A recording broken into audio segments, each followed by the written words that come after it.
This story was sent to me a few years back by an HNS. We never had to explain what HNS meant, but for the sake of anybody who's not military, a headquarters and service Marine. Honestly, I never even knew that.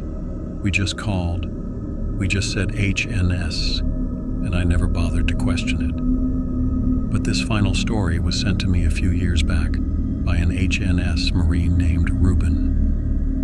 Both I and Reuben spent quite a few nights training on the southeastern end of the island of Oʻahu on an old decommissioned airbase called Bellows Air Station. We just called it Bellows. I'm not sure when it was last in service, but when I was there between 2010 and 2015, it looked like it had been a while.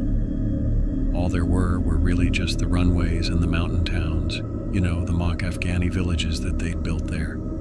There wasn't really anything else other than just these flat sort of gravel runways.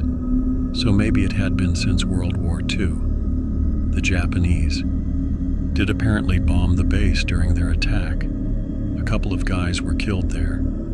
The one saving grace of Bellows is that it's mostly flat. Unlike East Range or Kahuku, two other training areas up on the northern side of the island. Training at Bellows meant our patrols didn't completely suck. No mountains to climb, no falling into ravines, etc. Worst thing that ever happened to me there was when I tried to take a nap one night and a centipede bit my head. Super painful. Doc had to knock me out with Benadryl. But Reuben evidently encountered some things at Bellows that I am happy to say that I missed out on. One thing I didn't know about the base as many times as I trained there. There's a cemetery there. Not sure if that matters, but Reuben might think so because of what he saw. Music.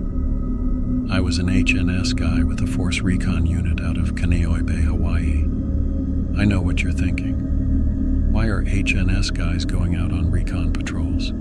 They should be pushing paper, right? Well, our ops chief recalled stories of HNS guys hopping on patrols with his team back in Iraq when they were short on bodies, which led him to incorporating us HNS Marines into a lot of the training the reconnaissance Marines were doing. This leads us to the field op in question. We did land navigation all day and went on reconnaissance patrols during the night.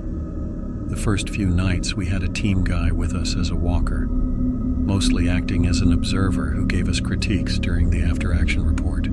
But this particular night the teams were given